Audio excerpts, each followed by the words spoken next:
भैया, अम्मी हमें अकेला छोड़कर कहाँ चली गईं? क्या वो अब कभी वापस नहीं आएंगी? ये उन दो मासूम बच्चों के सवालात थे जिनकी दुनिया एक ही रात में उलट गई थी और उनकी मां ममता की चादर को पामाल करते हुए किसी गैर मर्द के साथ फरार हो गई थी।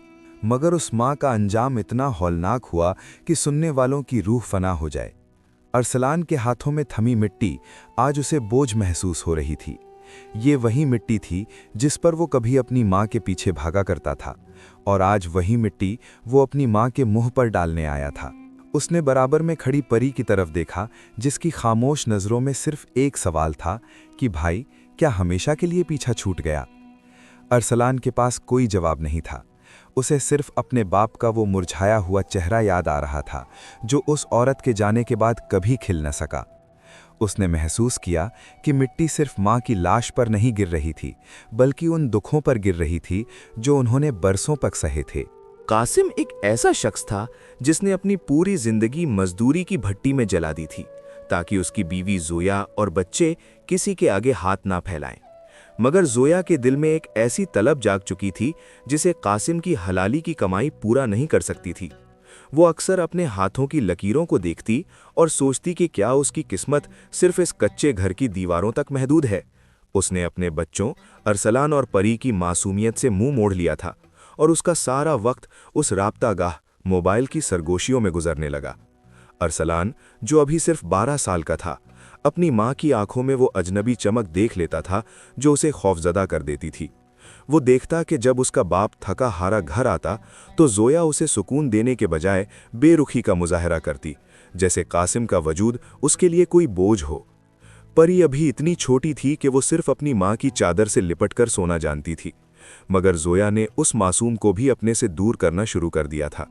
एक दिन जब कासिम ने कोशिश की कि वो जोया का हाथ थामकर उसकी परेशानी पूछे, तो जोया ने झटक कर कहा कि तुम्हारी ये गुर्बत मुझे मार डालेगी। कासिम ये सुनकर खामोश हो गया। उसने महसूस किया कि उसकी बरसों की मोहब्बत उस दुनिया की रंगीनियों के आगे हार रही है जो जोया को कोई गैर मर्द दिखा रहा था। अरसलान ने उस रोज़ पहली बार अपने बाप की आंखों में वो लाचारी देखी जो किसी भी बेटे के लिए क़यामत से कम नहीं होती। उसे एहसास हो गया था कि उनके घर की बुनियादें खोखली हो चुकी हैं और उनका साया उनसे छिनने वाला है। वो रात उनकी ज़िंदगी की सबसे काली रात थी, जब सब गहरी नींद में थे, मगर अरसलान की आंखें दुखों की आहट सुन रही थीं। उसने देखा कि जोया ने अपनी चंद चीज़ें एक पुरानी पोटली में बांधी हैं और वो बार बार दरवाजे की तरफ देख रही है। अरसलान का जी चाहा कि वो भागकर अपनी माँ के कदमों से लिपट जाए और गिड़गिड़ाए कि अम्मी, हम भूखे रह लेंगे, मगर आप मत जाओ।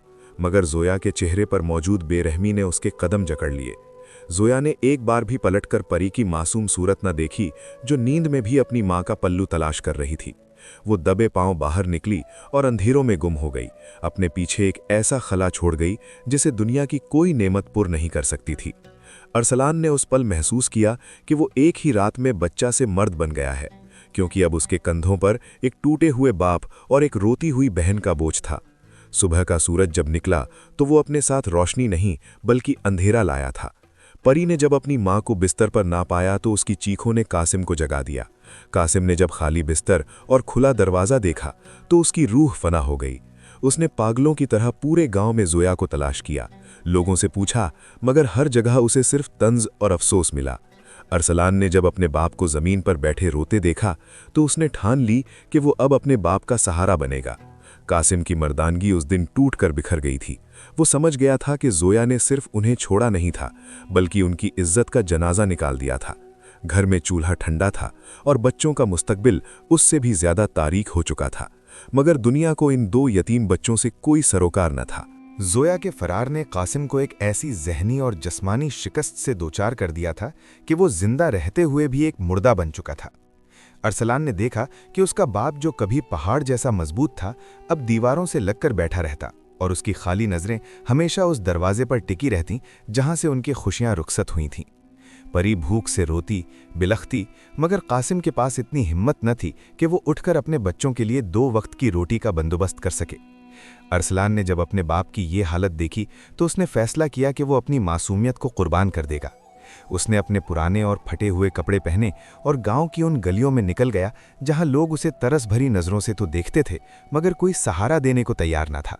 अरसलान ने गांव के एक पुराने अनाज गोदाम में काम मांगने की कोशिश की, मगर वहां के मुंशी ने उसके छोटे हाथों को देखकर मजाक उड़ाया। अरसलान ने गिड़गिड़ाते हुए कहा, चाचा मेरे हाथों पर मत जाएं, मेरे घर में एक बीमार बाप और एक रोती हुई बहन है, मुझे बस थोड़ा सा अनाज दें, मैं दिन रात मेहनत करूंगा। अरसलान की बेबसी देखकर मुंशी का दिल थोड़ा नर्म हुआ और उसने उसे भारी बोरियां उठाने का काम दे दिया। वो 12 साला बच्चा, जिसकी अभी खेलने कूदने की उम्र थी, अपने कद से दुगनी भारी बोरियां उठाता, और हर बोझ के साथ उसके दिल से एक ही आह निकलती कि अम्मी, काश आपने हमें इतना जल्द बड़ा न किया होता। शाम को जब वो कुछ रुपए लेकर घर पहुंचता तो उसके चेहरे पर थकान नहीं, बल्कि अपनी बहन को खाना खिलाने का सुकून होता था। वक्त गुजरता गया, मगर उनकी आजमाइशों का सिलसिला खत्म ना हुआ। कासिम की सेहत तेजी से गिरने लगी, उसे नफसियाती सदमे ने अंदर से खोखला कर दिया था। वो अक्सर रात को उठकर जोया को पुकारता और फिर अरसलान को देखकर रोने लगता। परी, जो अब कहतज़दा चेहरे के साथ सिर्फ अपने भाई का रास्ता तकती रहती, वो भी समझ गई थी कि अब उनकी दुनिया सिर्फ यही 3 लोग हैं। एक रात परी को सख्त बुखार ने आ लिया। उसका जिस्म तन्नूर की तरह जल रहा था और घर में एक दवा तक के लिए पैसे नहीं थे। अरसलान ने अपने बाप की तरफ देखा, जो खुद मौत के करीब था, और फिर अपनी सिसकती हुई बहन की तरफ। वो उस ठिठुरती रात में गांव के हकीम के दरवाजे पर गया। उसने दरवाज़ा पीटा, मिन्नतें की, मगर हकीम ने कहा कि बेटा, मुफ्त में दवा नहीं मिलती। अरसलान ने उस रात पहली बार महसूस किया कि दुनिया कितनी बेरहम है। वो खाली हाथ घर वापस आया और सारी रात अपनी बहन के सर पर ठंडी पट्टियां रखता रहा, जबकि कासिम कोने में बैठा सिर्फ खामोश आंसू बहाता रहा। उस बाप की बेबसी की ये इंतहा थी कि वो अपनी बेटी के लिए एक गोली तक का बंदोबस्त न कर सका। अगली सुबह जब परी की हालत थोड़ी संभली तो कासिम ने अरसलान का हाथ थामा और निहायत नीची आवाज में कहा, बेटा, मुझे माफ कर देना, मैं तुम्हारा बोझ बन गया हूं। अरसलान ने अपने बाप के कांपते हुए हाथों को चूमा और कहा, अब्बा, आप हमारी छत हैं, आप हिम्मत मत हारिए। मगर अरसलान जानता था कि उसके बाप की सांसें अब उसका साथ छोड़ रही हैं। एक शाम जब अरसलान काम से वापस आया तो घर में एक ऐसी खामोशी थी जो पहले कभी ना थी। परी दरवाजे के पास बैठी हुई खामोशी से रो रही थी। अरसलान डरता हुआ अपने बाप के पास गया। उसने कासिम का शाना हिलाया, मगर कासिम का जिस्म ठंडा पड़ चुका था। उसके चेहरे पर दुख की वही लकीरें थीं जो जोया के जाने के बाद बनी थीं। कासिम ने आखिरी वक्त तक अपनी बीवी का इंतजार किया था, मगर वो ना आई। अरसलान ने जब अपने बाप की बंद आंखों को देखा तो उसकी एक चीख निकल गई। आज वो वाकई यतीम हो गया था। उसने अपनी बहन को गले से लगाया और दोनों उस खामोश लाश के पास बैठकर सारी रात रोते रहे। गांव वालों ने मिलकर कासिम को दफना दिया, मगर अरसलान के दिल में ये बात बैठ गई थी कि उनकी मां ने सिर्फ एक घर नहीं उजाड़ा था, बल्कि एक हंसते बसते इंसान का कत्ल किया था। जोया जिस शख्स कामरान के साथ उस रात घर से भागी थी, उसने उसे शहर के एक पुरशोक मकान में रखने के बजाय एक तंग और अंधेरे कमरे में कैद कर दिया था। शुरू के चंद दिन तो कामरान ने मीठी बातों से जोया को बहलाया, मगर जल्द ही उसके चेहरे से शरीफ नफ्स इंसान का नकाब उतर गया। जब जोया ने अपने बच्चों का पूछा और निकाह का मुतालबा किया तो कामरान ने एक कहकहा लगाया और कहा, जोया, जो औरत अपने हंसते बसते घर और मासूम बच्चों की न हुई, वो मेरी क्या होगी? तुम यहाँ रानी बनने नहीं, बल्कि मेरी कमाई का जरिया बनने आई हो। जोया के पैरों तले से ज़मीन निकल गई जब उसे एहसास हुआ कि उसने जिन रंगीनियों के लिए अपनी चादर और चारदीवारी कुर्बान की थी, वो दरअसल एक भयानक दलदल थी। उसे अब दिन भर उस कमरे में बंद रखा जाता और बाहर से भारी कुफ्ल यानी ताला लगा दिया जाता। दूसरी तरफ गांव में अरसलान ने अपने बाप की मौत के बाद अपने जज्बात को एक गहरी कब्र में दफन कर दिया था। उसने समझ लिया था कि दुनिया उन बच्चों को कुचल देती है जो रोना नहीं छोड़ते। वो अब सुबह नए फटने से पहले उठता और गांव के रईस के खेतों में मेहनत करता, फिर दोपहर को पुरानी मंडी में बोझ उठाता। परी की आंखों में जब भी अपनी मां की याद में आंसू आते, अरसलान उसे सख्ती से रोक देता। उसने परी से कह दिया था, परी, हमारी मां मर चुकी है, अब उसे याद करना गुनाह है। वो अपनी बहन को पुरानी किताबें लाकर देता और खुद धूप में जलकर उसकी तालीम के पैसे जमा करता। अरसलान के हाथों पर पड़ने वाले छाले उसकी उस बेबसी का सबूत थे जो उसने अपनी मां की बेवफाई के बदले खरीदी थी। शहर में जोया की हालत बद से बदतर होती जा रही थी। कामरान अब उस पर तशद्दुद करता और उसे मजबूर करता कि वो उन लोगों के सामने नाचे जो वहां आया करते थे। जोया जब उन गैर मर्दों की हवस भरी नज़रों का सामना करती तो उसे कासिम की वो पाकीज़ा मोहब्बत याद आती जो उसने ठोकर मार दी थी। वो उस अंधेरे कमरे में बैठी सारी रात अपने बच्चों के चेहरे याद करती और रोती। उसने कई बार भागने की कोशिश की, मगर दुनिया इतनी बड़ी थी कि उसे समझ नहीं आता था कि वो जाए कहाँ। उसके पास न कोई ठिकाना था और ना ही वो इज्जत जो उसे वापस गांव जाने की इजाज़त देती। उसका पछतावा अब एक ऐसा अजाब बन गया था जो उसे हर पल अंदर से खा रहा था। अरसलान की मेहनत रंग ला रही थी, मगर उसकी शख्सियत में एक ऐसी तलखी आ गई थी जो वक्त से पहले बड़े होने वाले बच्चों का नसीब होती है। उसने परी को गांव के एक पुराने मकतब में दाखिल करवा दिया था। वो खुद भूखा रह लेता, मगर परी के लिए हमेशा बेहतर खाना लाता। एक बार जब परी ने जिद की कि उसे नए कपड़े चाहिए, तो अरसलान ने अपनी पुरानी कमीज की मरम्मत कर ली और परी के लिए शहर से एक रेशमी जोड़ा लाया। परी ने खुशी से अपने भाई को गले लगाया, मगर अरसलान की आंखों में खुशी के बजाय एक खामोश गम था। वो जानता था कि वो परी को दुनिया की हर नेमत दे सकता है, मगर वो माँ की ममता कभी वापस नहीं ला सकता जो उनसे छीन ली गई थी। जोया को अब कामरान ने सड़क पर भीख मांगने के लिए छोड़ दिया था, क्योंकि वो बीमारी और गम की वजह से अपनी कशिश खो चुकी थी। वो शहर की गर्दो गुबार में बैठी उन औरतों को देखती जो अपने बच्चों का हाथ थामे गुजरती थीं, और उसका दिल फटने लगता। वो सोचती कि क्या अरसलान अब इतना बड़ा हो गया होगा कि वो अपने बहन का सहारा बन सके।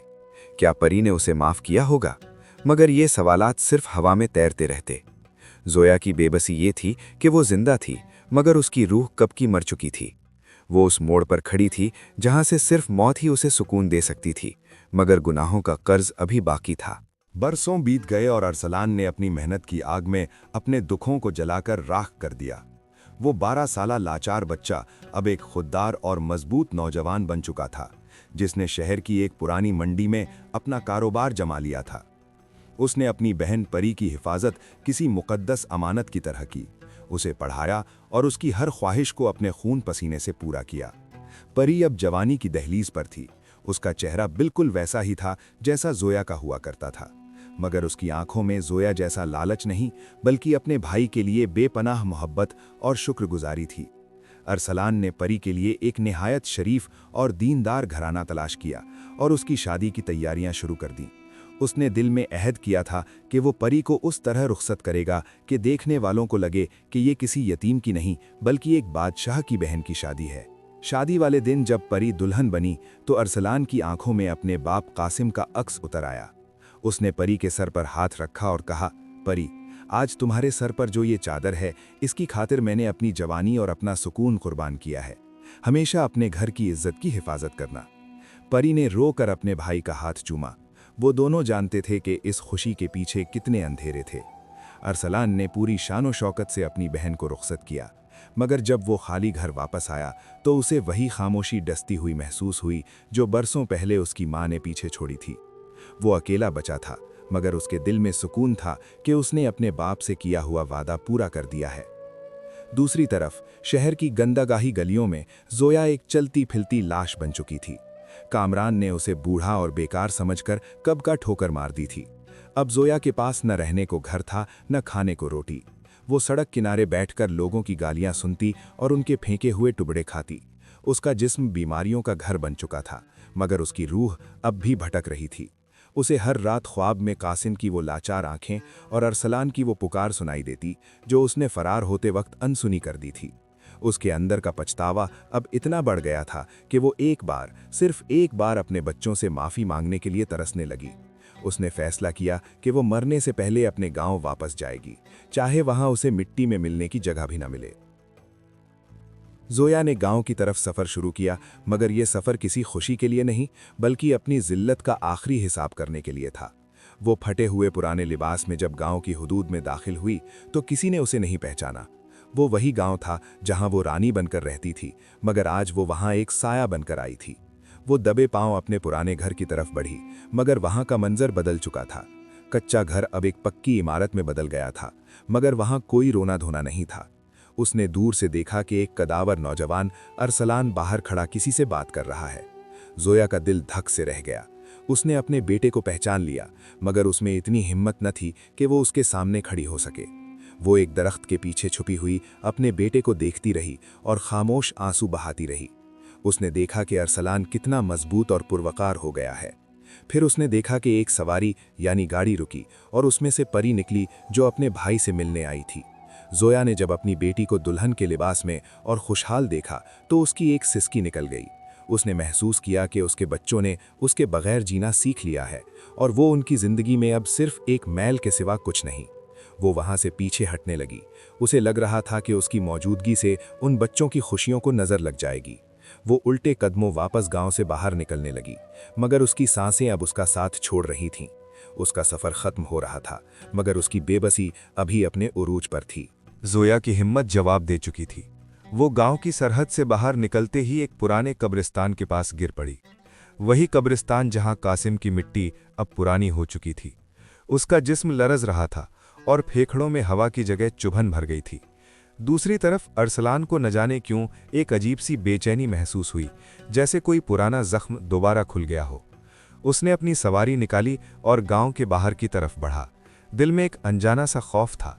जब वो कब्रिस्तान के करीब से गुजरा तो उसकी नज़रों ने सड़क किनारे ढेरी हुई उस औरत को देख लिया जिसने फटे पुराने चीथड़े पहन रखे थे।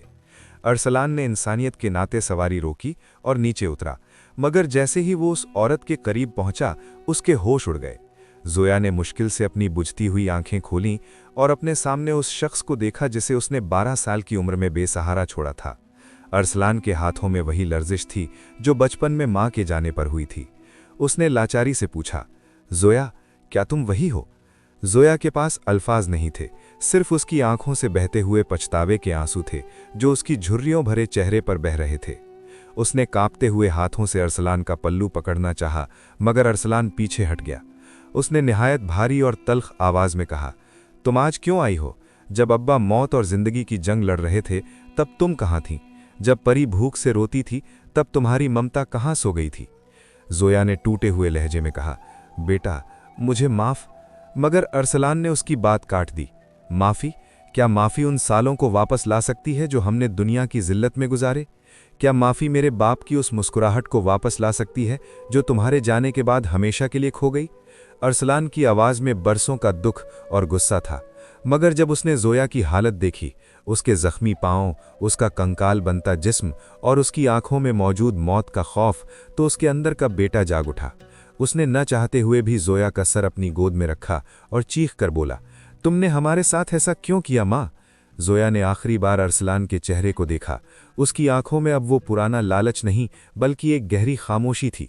उसने हल्की सी सरगोशी की, मुझे कासिम के बराबर में जगह देना, और इसके साथ ही उसकी सांसें उखड़ गईं।